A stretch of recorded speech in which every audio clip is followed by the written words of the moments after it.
ധനികനായ ഒരു കച്ചവടക്കാരൻ മറ്റൊരു നാട്ടിലേക്കുള്ള യാത്രയിലായിരുന്നു. വഴിയോരത്തെ തണൽ മരച്ചുവട്ടിൽ അല്പനേരം വിശ്രമിക്കാനിരുന്നപ്പോൾ ഒരു പാവപ്പെട്ട യുവാവ് അയാളുടെ അടുത്തു ചെന്ന് യാത്രയിൽ തന്നെയും കൂടെ കൂട്ടാമോ എന്ന് ചോദിച്ചു. വരൂ, കച്ചവടക്കാരൻ പറഞ്ഞു. അങ്ങനെ അവരൊപ്പമായി പിന്നീടുള്ള നടത്തം. നടന്നു നടന്ന് മറ്റെങ്ങും കാണാത്ത തരം കൽക്കൂട്ടങ്ങൾ ചിതറിക്കിടക്കുന്ന ഒരിടത്തെത്തി. ഇവിടെയെങ്ങും ഒരു കല്ലുപോലും കാണാനില്ല, ദരിദ്ര യുവാവ് പറഞ്ഞു. ശരിയാണ് നിങ്ങൾ പറഞ്ഞത്, ഒറ്റ കല്ലുപോലുമില്ല, കച്ചവടക്കാരനും പറഞ്ഞു. പിന്നീട് അവർ ഒരു വലിയ വനത്തിൻ്റെ തണലിൽ എത്തി. ഇവിടെയെങ്ങും ഒറ്റ മരം പോലുമില്ല, യുവാവ് അത്ഭുതത്തോടെ പറഞ്ഞു. അതെ അതെ, ഒറ്റ മരം പോലുമില്ല, കച്ചവടക്കാരൻ സമ്മതിച്ചു. ആൾപ്പാർപ്പ് കൂടിയ വലിയ ഒരു ഗ്രാമത്തിലെത്തിയതും യുവാവ് പറഞ്ഞു. ഇവിടെയെങ്ങും ആരെയും കാണാനില്ല. ശരിയാണ്, ആരുമില്ല, കച്ചവടക്കാരനും സമ്മതിച്ചു. ഈ ചെറുപ്പക്കാരന് കണ്ണും കാതുമൊന്നുമില്ല എന്ന് തോന്നി കച്ചവടക്കാരന്. എന്നിട്ടും വീട്ടിൽ തിരിച്ചെത്തിയപ്പോൾ താനും കൂടെ കഴിഞ്ഞോട്ടെ എന്ന് ആ ചെറുപ്പക്കാരൻ യാചിച്ചപ്പോൾ അയാൾ എതിർത്തില്ല. വീട്ടിലെത്തിയപ്പോൾ കച്ചവടക്കാരൻ്റെ മകൾ അച്ഛനോട്, എന്താ അച്ഛാ എനിക്ക് ഇപ്രാവശ്യം കൊണ്ടുവന്നത് എന്ന് ചോദിച്ചു. വേറെ ഒന്നുമില്ല, കച്ചവടക്കാരൻ പറഞ്ഞു. വിഡ്ഢിയായ ഒരു ചെറുപ്പക്കാരനെ മാത്രമാണ് കിട്ടിയത്. അച്ഛൻ എന്തിനാ അയാളെ വിഡ്ഢി എന്ന് വിളിക്കുന്നത്? ആ കുട്ടി ചോദിച്ചു. എനിക്ക് അയാളുടെ മുഖത്ത് നോക്കുമ്പോൾ ദൈവജ്ഞാനത്തിൻ്റെ പ്രഭ ചിതറുന്നത് പോലെയാണ് തോന്നുന്നത്. കല്ല് ചിതറിക്കിടക്കുന്നത് കാണുമ്പോൾ ഇവിടെ കല്ലൊന്നുമില്ലെന്നും കാടിനരികിൽ എത്തിയപ്പോൾ ഇവിടെ ഒരൊറ്റ മരവുമില്ലെന്നും ആൾപ്പാർപ്പിന് നടുക്ക് വച്ച് ഒറ്റ മനുഷ്യർ പോലുമില്ലെന്നും പ്രഖ്യാപിക്കുന്ന ഒരാളെ ഞാൻ പിന്നെ എന്താണ് വിളിക്കേണ്ടത്? കച്ചവടക്കാരൻ പറഞ്ഞു. കൽക്കൂമ്പാരങ്ങളിൽ ഒറ്റക്കല്ലുകൾ ഇല്ല എന്നും വനത്തിൽ ഒറ്റമരമില്ലെന്നും പരസ്പരം ബന്ധമുള്ള ഈ ഗ്രാമത്തിൽ എല്ലാവരും ദേവീഭക്തിയിൽ മുഴുകിപ്പോയതുകൊണ്ട് വേറിട്ട് ഒരാൾ ഇല്ല എന്നുമാണ് അയാൾ പറഞ്ഞത്. പെൺകുട്ടി അഭിപ്രായപ്പെട്ടു. നീ അയാൾക്ക് അത്ര വില കൊടുക്കുന്നു എങ്കിൽ അയാളായിക്കോട്ടെ നിന്റെ ഭർത്താവ്, കച്ചവടക്കാരൻ പറഞ്ഞു. അങ്ങനെ കല്യാണം കഴിച്ച് അവർ സന്തോഷമുള്ള ഒരു ജീവിതം ആരംഭിച്ചു. ഒരിക്കൽ നാടുവാഴിയിൽ നിന്ന് വീട്ടുകാവലിന് രാത്രി എത്തണം എന്ന് കച്ചവടക്കാരന് ഒരു കൽപ്പന കിട്ടി. ഇന്നു രാത്രി ഞാൻ മരിക്കും, കച്ചവടക്കാരൻ പേടിച്ചു നിലവിളിച്ചുകൊണ്ട് പറഞ്ഞു. എന്തിനാ അച്ഛാ അങ്ങ് മരിക്കുന്നത്? മകളുടെ ഭർത്താവ് കരുതലോടുകൂടി ചോദിച്ചു. ആ നാട്ടരച്ചൻ മുമ്പും പലരെയും കാവലിന് വിളിച്ചിട്ടുണ്ട്.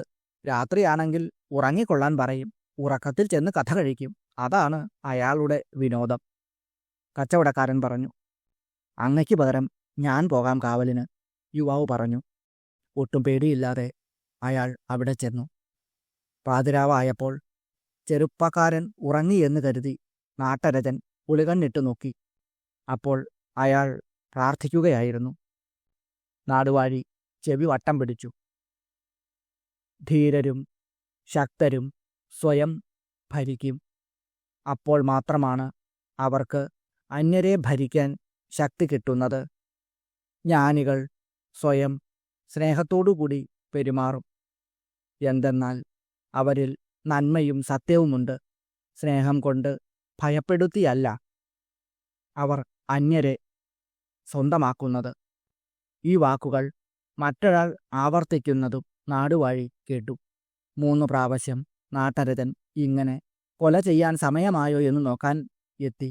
ഓരോ പ്രാവശ്യവും ചോദ്യവും ഉത്തരവും എന്ന പോലെ വാക്കുകൾ ധ്വനിക്കുകയും പ്രതിധ്വനിക്കുകയും ചെയ്തു. അങ്ങനെ ആ രാത്രി കടന്നുപോയി. പുലർവെട്ടം പരന്നു. നാട്ടരജൻ്റെ മനസ്സിലെ പൈശാചിക ശക്തി അപ്രത്യക്ഷമായി. അവിടെ സ്നേഹത്തിൻ്റെയും അനുതാപത്തിൻ്റെയും തണുത്ത വെളിച്ചം പരന്നു. അയാൾക്ക് ഒരാളെയും കൊല്ലണം എന്ന് തോന്നിയതേയില്ല. ആ കച്ചവടക്കാരൻ്റെ മകൻ പിന്നീട് ജനങ്ങളുടെ നേതാവായി ഉയർത്തപ്പെട്ടു. ആദിപരാശക്തിയിലുള്ള അയാളുടെ ഭക്തിയും ദേവിയും അയാൾക്കുള്ളിൽ വസിക്കുന്നു എന്ന് നാടുവാഴി തന്നെ പ്രഖ്യാപിച്ചു. അത് കുറച്ചുനാൾ കൊണ്ട് ലോകമാകെ പ്രസരിച്ചു. കാരണം അത് അറിവിൻ്റെ ഭക്തിയുടെ വെളിച്ചമായിരുന്നു. പ്രണവപ്രകാശത്തിൻ്റെ പുതിയ ഒരു അധ്യായത്തിലേക്ക് എല്ലാവർക്കും സ്വാഗതം. വാഞ്ചത്യഹോ ഹരിരശോകൈവാതി കാമം പാദാഹതിം പ്രമുദിത പുരുഷപുരാണ താം ത്വം കരോഷി രുഷിതാ പ്രണതാ ച പാദേ ദൃഷ്ട്വാ പതിം സകലദേവനുതം സ്മരാർത്ഥം. കണ്ടിയൂർ മഹാദേവ ശാസ്ത്രികൾ അതിമനോഹരമായ ഈ ശ്ലോകത്തെ ഇങ്ങനെ പദാനുപദം പരിഭാഷപ്പെടുത്തി നൽകിയിട്ടുണ്ട്. നിൻ പാദതാഠനമശോകമതെന്ന വണ്ണം കാമിച്ചിടുന്നധികമോദമുടംബുജാക്ഷൻ മാരാർത്തനായി തവ പദത്തിൽ നമിച്ചിടുമ്പോൾ കോപിച്ച നീ ഹരിയെ ഒന്നു ചവിട്ടിടുന്നു. സന്തുഷ്ടനും പുരാണപുരുഷനുമായ ശ്രീ മഹാവിഷ്ണുദേവൻ അശോകത്തെ പോലെ അവിടുത്തെ പാദം കൊണ്ടുള്ള ചവിട്ട് ഏൽക്കുന്നതിന് അത്യന്തം കൊതിക്കുന്നു. സമസ്ത ദേവന്മാരും വണങ്ങുന്ന സ്മരാർത്ഥനായ ഭർത്താവ് അവിടുന്ന് കോപിക്കുമ്പോൾ അവിടുത്തെ പാദങ്ങളിൽ നമസ്കരിക്കുന്നതായി കണ്ടിട്ട് ആഗ്രഹം സാധിച്ചു കൊടുക്കുകയും ചെയ്യുന്നു. കൃതാഭിഷേക മഹിഷി എന്നാണ് മഹിഷി എന്ന പദത്തിന് അമരകോശത്തിൽ അർത്ഥം നൽകിയിരിക്കുന്നത്. പട്ടാഭിഷേക സമയത്ത് കൂടെ ഇരിക്കുന്ന രാജ്ഞിയെയാണ് മഹിഷി എന്ന് പറയുന്നത്. ഇവിടെ ലളിതാ സഹസ്രനാമത്തിൽ വശിന്യാദി വാഗ്ദേവതകൾ ശ്രീ ലളിതാ ത്രിപുരസുന്ദരീ ദേവിയെ മഹാകാമേശ മഹിഷി എന്നാണ് 233 നാമമന്ത്രമായി സ്തുതിച്ചുകൊണ്ട് നമസ്കരിക്കുന്നത്. മഹാകാമേശ്വരൻ്റെ പത്നി എന്നാണ് ഈ നാമമന്ത്രത്തിൻ്റെ അർത്ഥം. മഹാകാമേശ്വരനായ, അതായത് സദാശിവന്റെ മഹിഷി, മഹിഷി എന്ന വാക്കിൻ്റെ അർത്ഥം ഭാര്യ എന്നാണ്. അപ്പം മഹാകാമേശ്വരൻ്റെ മഹിഷി ആയിട്ടുള്ളവൾ, മഹാകാമനായിരിക്കുന്ന ശ്രീ മഹാദേവനിൽ നിന്നും അഭിന്നനായിരിക്കുന്ന ഈശന്റെ, ഭൂപന്റെ മഹിഷി, പട്ടമഹിഷി എന്നും അർത്ഥമുണ്ട്. മഹാത്രിപുരസുന്ദരി ദേവി ലളിതാ പരമേശ്വരി ദേവിയായി അവതരിച്ച ഉടനെ തന്നെ മഹാകാമേശ്വരൻ്റെ പത്നീപദം അലങ്കരിക്കുകയും ശ്രീ മഹാരാജ്ഞിയായി അഭിഷേകം ചെയ്യപ്പെടുകയും ചെയ്തു. ഓം മഹാകാമേശ മഹിഷ്यै നമഃ. ഓം ഓം ഹ്രേം മഹാകാമേശ മഹിഷ്यै നമഃ. മഹാകാമേശ്വരനോടൊപ്പം ശ്രീ മഹാലളിതാ ത്രിപുരസുന്ദരീ ദേവിയെയും ധ്യാനിക്കാൻ, പ്രാർത്ഥിക്കാൻ ഈ മന്ത്രം ഉപയോഗിക്കാം. ശക്തിയും ബുദ്ധിയും സിദ്ധികളും നൽകുന്ന അപൂർവം മന്ത്രങ്ങളിലൊന്നാണ് ഇത്. ഭാര്യയും ഭർത്താവും തമ്മിലുള്ള സ്നേഹവും വിശ്വാസവും വളർത്തുന്നതിന്, കുടുംബകലഹങ്ങൾ ഇല്ലാതാക്കുന്നതിന് അത്യുത്തമമായിട്ടുള്ള ഒരു നാമമന്ത്രമാണ് ഇത്. കാമേശ്വരനും കാമേശ്വരിയും എപ്രകാരമാണോ അതുപോലെ സ്നേഹപൂർവം ഐക്യത്തോടുകൂടി ജീവിക്കുവാൻ ദമ്പതികളെ അനുഗ്രഹിക്കണമേ എന്ന് പ്രാർത്ഥിച്ചുകൊണ്ട് ശ്രീചക്രത്തിനു മുന്നിൽ അല്ലെങ്കിൽ ഒരു നിലവിളക്ക് തെളിച്ച് അതിനു മുന്നിൽ മക്കൾക്ക് വേണ്ടി മാതാപിതാക്കൾ പ്രാർത്ഥിക്കുകയാണ് എങ്കിൽ അതുകൊണ്ടുണ്ടാകുന്ന ഫലം ചെറുതൊന്നുമല്ല.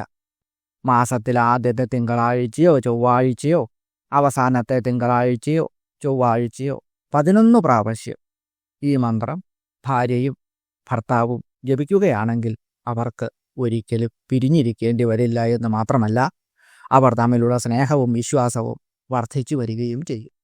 ത്രിപുര എന്ന പദത്തിന് ത്രിമൂർത്തികളിൽ നിന്നും പുരാതനയായവൾ എന്നാണ് അർത്ഥം. വശിന്യാദി വാഗ്ദേവതകൾ അടുത്ത നാമമന്ത്രമായി നമുക്ക് നൽകുന്നത് മഹാത്രിപുരസുന്ദരി എന്ന മന്ത്രമാണ്. മൂർത്തിത്രയസ്യാപി പുരാതനത്വാത് തദംബികായാസ്ത്രിപുരേതി സജ്ഞ എന്നാണ് ആപ്തവാക്യം. ത്രിപുരങ്ങളിൽ വസിക്കുന്നവൾ എന്നും ഈ വാക്കിന് അർത്ഥമുണ്ട്. ഏറ്റവും വലിയ 3 പുരങ്ങളുടെ രൂപത്തിലുള്ള സുന്ദരി എന്നാണ് പദാർത്ഥം വരുന്നത്. മനസ്സ്, ബുദ്ധി, ചിത്തം എന്നിവയാണ് അമ്മയുടെ 3 പുരങ്ങൾ. കൂടാതെ 3 ശക്തികൾ, 3 സ്വരങ്ങൾ, 3 ലോകങ്ങൾ, 3 പുരങ്ങൾ എന്നിങ്ങനെ ത്രിത്വത്തോടുകൂടിയ എന്തൊക്കെയുണ്ടോ അവയെല്ലാം ത്രിപുരസുന്ദരീ ദേവി തന്നെയാകുന്നു. ലഘുപട്ടാരക കവി രചിച്ച മഹാസ്തോത്രമാണ് ബാലാവിംശതി. 20 അതിമനോഹരമായ ശ്ലോകങ്ങളാണ് അതിലുള്ളത്. അതിൽ 16-ാമത്തെ ശ്ലോകം ഈ ത്രിത്വത്തെക്കുറിച്ച് വ്യക്തമായിട്ട് വിവരിക്കുന്നുണ്ട്. ദേവാനാം ത്രിതയം ത്രയീഹുതഭുജാം ശക്തിത്രയം ത്രിസ്വരാ ത്രൈലോക്യം ത്രിപദീ ത്രിപുഷ്കരമഥോ ത്രിബ്രഹ്മവർണാസ്ത്രയ യൽകിഞ്ചിജ്ജഗതി ത്രിധാ നിയമിതം വസ്തു ത്രിവർഗാത്മകം തത്സർവം ത്രിപുരേതി നാമ ഭഗവത്യന്വേദിതേ തത്വദാ. ഹേ ഭഗവതി, അല്ലയോ ഭഗവതി അമ്മേ, ദേവാനാം ത്രിതയം ബ്രഹ്മാവ്, വിഷ്ണു, രുദ്രൻ എന്നീ 3 ദേവന്മാർ, ഹുതഭുജാം ത്രയി 3 അഗ്നികളും, ശക്തിത്രയം 3 ശക്തികളും, ത്രിസ്വര 3 സ്വരങ്ങളും, ത്രൈലോക്യം 3 ലോകങ്ങളും, ത്രിപദി ഗായത്രി മന്ത്രവും, ത്രിപുഷ്കരം പൂണൂലും, ത്രിബ്രഹ്മ ഋക്ക്, യജുസ്, സാമം എന്നീ വേദങ്ങളും, ത്രയവർണ 3 ജാതികളും, യൽ കിഞ്ചിൽ ജഗതി ത്രിധാ നിയമിതം ത്രിവർഗാത്മകം വസ്തു, ഈ പ്രപഞ്ചത്തിൽ 3ആയി നിയമിക്കപ്പെട്ടതോ 3 വിധത്തിൽ വിഭജിക്കപ്പെട്ടതോ ആയിട്ടുള്ള വസ്തുക്കൾ ഏതൊക്കെയുണ്ടോ തത്സർവം അതെല്ലാം, തത്വത തദ്രൂപത്വം ഹേതുവായിട്ട്, ത്രിപുര ഇതി തേ നാമ അന്വേതി, ത്രിപുര എന്ന അമ്മയുടെ നാമത്തെ അനുഗമിക്കുന്നു. അന്വേതി അനുഗമിക്കുന്നു. വസു രുദ്രൻ ആദിത്യൻ, അഗ്നി വായു സൂര്യൻ, ബ്രഹ്മാവ് വിഷ്ണു രുദ്രൻ, ഗാർഹപത്യാഗ്നി ആഹവനീയാഗ്നി ദക്ഷിണാഗ്നി, ഇച്ഛാശക്തി ജ്ഞാനശക്തി ക്രിയാശക്തി, ഉദാത്തം അനുദാത്തം സ്വരിത, സ്വർഗം ഭൂമി പാതാളം, 3 പാദങ്ങളോടുകൂടിയ ഗായത്രി മന്ത്രം, 3 നൂലുകൾ ഉള്ളതുകൊണ്ട് പൂണൂൽ, ഋക്ക്, യജുസ്, സാമം എന്നിങ്ങനെ 3 വേദങ്ങൾ, ആത്മാവ്, അന്തരാത്മാവ്, പരമാത്മാവ് 3 ആത്മാക്കൾ, ബാലാമന്ത്രത്തിലെ 3 ബീജാക്ഷരങ്ങൾ, പ്രണവത്തിലെ 3 അക്ഷരങ്ങൾ എന്നിങ്ങനെ സത്വം രജസ് തമസ് എന്നീ പ്രകാരമുള്ള ഗുണങ്ങൾ കൊണ്ട് 3 വിധത്തിൽ വിഭജിക്കപ്പെട്ടവയും, ജാഗ്രത്, സ്വപ്നം, സുഷുപ്തി, 3 സന്ധ്യകൾ, 3 ലോകങ്ങൾ, ഭൂതം ഭാവി വർത്തമാനം ഇങ്ങനെ ഏതൊരു വസ്തുവും 3ആയിട്ട് വരുന്നുവോ അവയെല്ലാം തന്നെ അമ്മയുടെ ത്രിപുരങ്ങളാകുന്നു. അല്ലയോ ഭഗവതി അമ്മേ ദേവി, ബ്രഹ്മാവ് വിഷ്ണു രുദ്രന്മാരാകുന്ന 3 ദേവന്മാരും, ഗാർഹപത്യാദി 3 അഗ്നികളും, ഇച്ഛാദി 3 ശക്തികളും, ഉദാത്താദി 3 സ്വരങ്ങളും, സ്വർഗാദി 3 ലോകങ്ങളും, ഗായത്രിയുടെ 3 പാദങ്ങളും, 3ആയിട്ടിരിക്കുന്ന പൂണൂലും, ഋഗാദി 3 വേദങ്ങളും, സാത്വിക രാജസ താമസമായിട്ടുള്ള സകല വസ്തുക്കളും അമ്മയുടെ വാസസ്ഥാനങ്ങളാക്കുന്നു. ത്രിത്വത്തോട്, അതായത് 3 എന്ന ഭാവത്തോടു കൂടിയ എല്ലാത്തിനും പുരമായും മഹതിയായും സുന്ദരിയായും ഉള്ളവൾ എന്നും ഈ നാമമന്ത്രത്തിന് അർത്ഥം വരുന്നു. ലളിതാ പരമേശ്വരി ദേവിയുടെ പ്രധാനപ്പെട്ട 25 നാമരത്നങ്ങളുണ്ട്. അവയിലൊന്നാണ് മഹാത്രിപുരസുന്ദരി എന്ന ഈ നാമമന്ത്രം. ഓം മഹാത്രിപുരസുന്ദരിയൈ നമഃ. ഓം ഓം ഹ്രീം മഹാത്രിപുരസുന്ദര്യൈ നമ. ലളിതാസഹസ്രനാമം ചൊല്ലാനുള്ള ഭാഗ്യം ലഭിക്കുന്നത് തന്നെ മറ്റ് ദേവതകളുടെ നാമസങ്കീർത്തനങ്ങൾ കോടിക്കണക്കിന് ജന്മങ്ങൾ ചെയ്തതുകൊണ്ട് കിട്ടുന്ന ഒരു സൗഭാഗ്യമാണ്. ഈ ലളിതാസഹസ്രനാമത്തിലെ നാമമന്ത്രങ്ങൾ ഉപയോഗിക്കാതെ അമ്മയെ പ്രീതിപ്പെടുത്താൻ ശ്രമിക്കുന്നത് കണ്ണില്ലാതെ രൂപം കാണാൻ ശ്രമിക്കുന്നതുപോലെ ബുദ്ധിയില്ലായ്മയാണ് എന്ന് അഗസ്ത്യ മഹർഷിയോട് ഹയഗ്രീവ ഭഗവാൻ പറയുന്നുണ്ട്. അത്രയും മഹത്വമുള്ള ഈ മഹാമന്ത്രധാരയിലെ അമ്മയുടെ ഈ നാമമന്ത്രം സമസ്ത സൗഭാഗ്യങ്ങളും പെട്ടെന്ന് തന്നെ ഭക്തർക്ക് ലഭിക്കുവാൻ സഹായിക്കുന്ന ഒന്നാണ്. അമ്മയുടെ ഈ നാമം നേരവും കാലവും ഒന്നും നോക്കാതെ സദാസമയവും ജപിച്ചുകൊണ്ട് ആഗ്രഹസാധ്യവും ആയുരാരോഗ്യ സൗഖ്യവും നേടിയെടുക്കുവാൻ വളരെ എളുപ്പമാണ്.